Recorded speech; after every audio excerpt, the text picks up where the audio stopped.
Morning guys, we're off to Birmingham Retro Games Market. I've never been before, I'm really excited. I've got the boys together, so come on, let's see what's going on.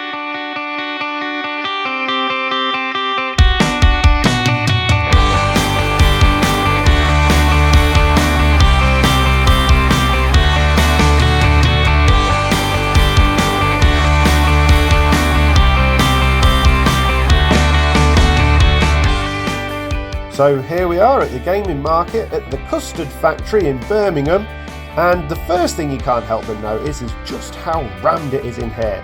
There's so many people and it's really warm as well.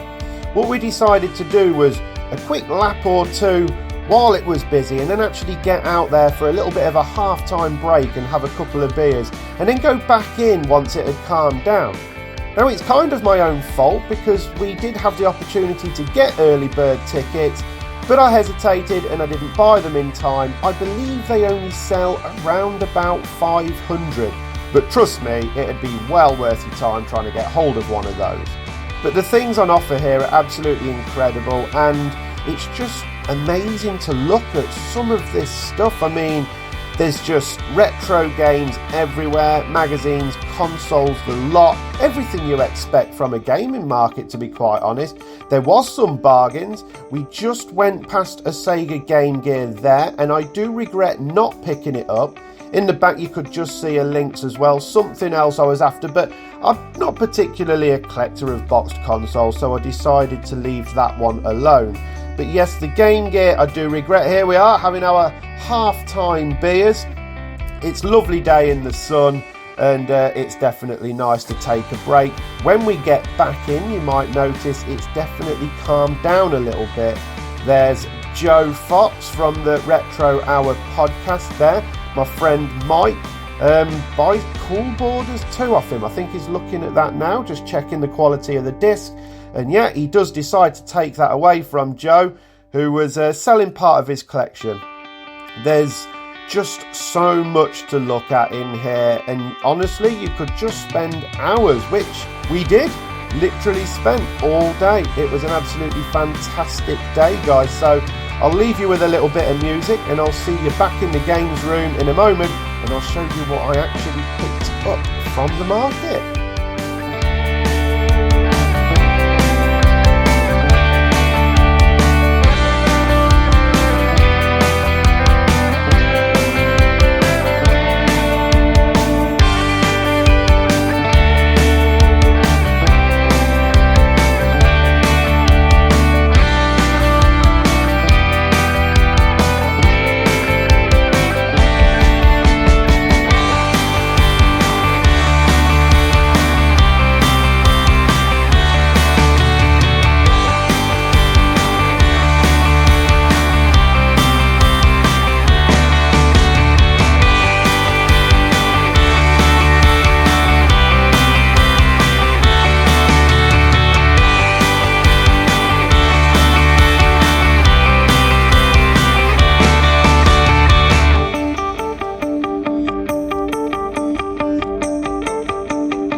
So Birmingham Retro Game Market was that good that I highly doubt that any other event this year is actually going to come close to how awesome I actually thought it was. The weather held up, we managed to get outside halfway through and after the market, have a few drinks. It was a really nice atmosphere, and I actually managed to get to meet a couple of subscribers and friends of the channel, which was absolutely fantastic. But before I go into that any further, if you're interested in getting yourself to the gaming market and you've never been before, guys, try and snatch yourself up an early bird ticket, because it gets absolutely heaving the minute the doors open to the general public. Now, we actually missed out on an early bird ticket because it looks as though they sell out pretty quickly, so be on the ball with that one and try and get hold of one.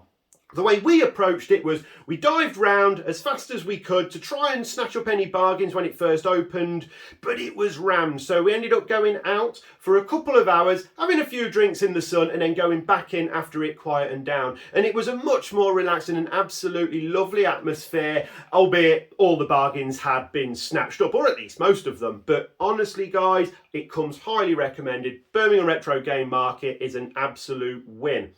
And it was fantastic to meet a couple of friends of the channel, one being Dylan, a guy that's been trying to help me get my SCART connection sorted for my CRT so I can get all my consoles connected to the TV all in one go. He's been really quite helpful with that. We've been chatting over Instagram for a little while. He was with his friend Eddie at on his stall, Rollercore. And that leads me on quite nicely to a couple of pickups that I actually bought from them. But it was really, really nice to meet you, Dill. It was absolutely fantastic. Thanks so much. And I really hope to see you again soon at another convention or gaming market of some sort. But from his friend Eddie, I bought, and I can't believe I don't own them already. Guys, feel free to abuse me in the comments. Everyone should have these in the collection. That's God of War 1 and God of War 2.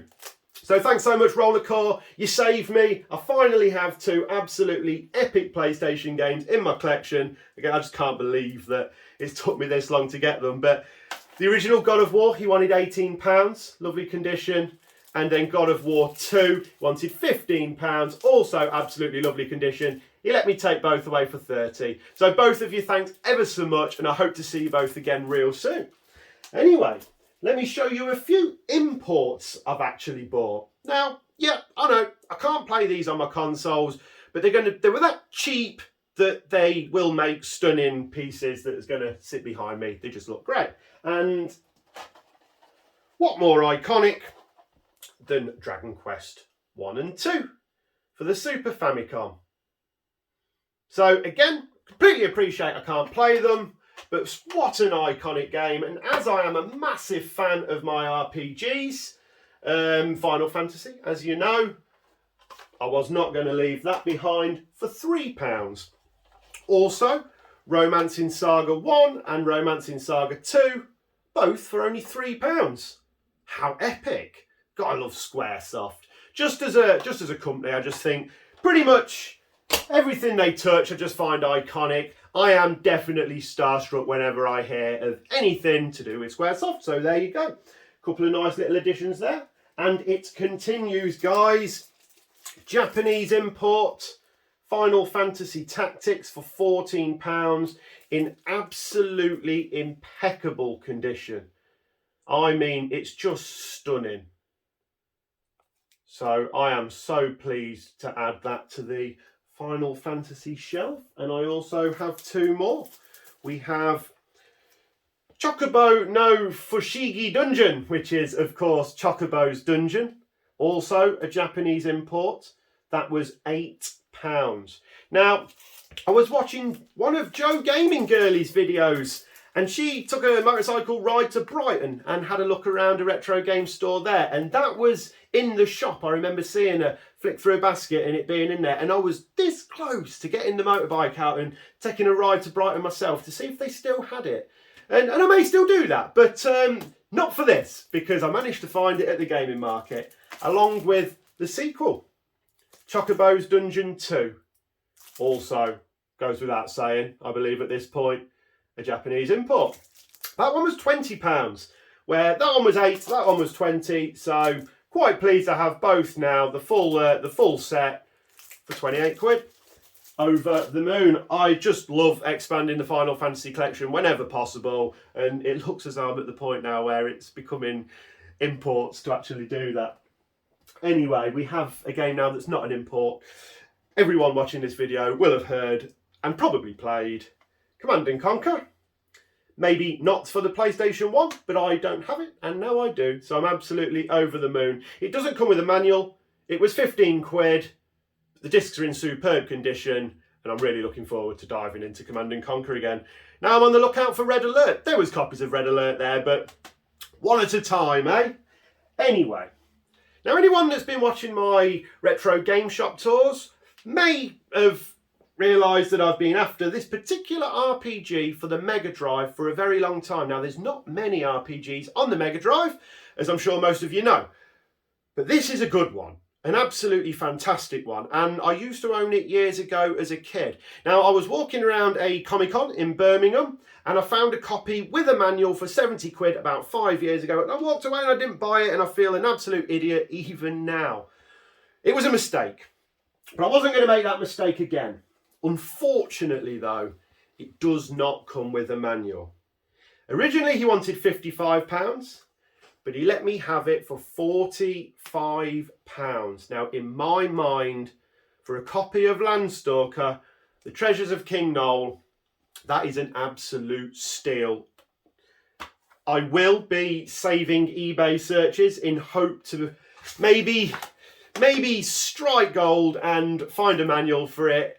I think anyone that's familiar with this game knows that that's a nigh impossible task. But there you go. I am so pleased to finally have a PAL copy of Landstalker for the Mega Drive. One of the best RPGs on the console. Very Zelda-like. Hopefully that's the camera's picking that up okay. So anyone that's not familiar with Landstalker, Treasures of King Noel, give it a go. It's absolutely awesome, and I mean that.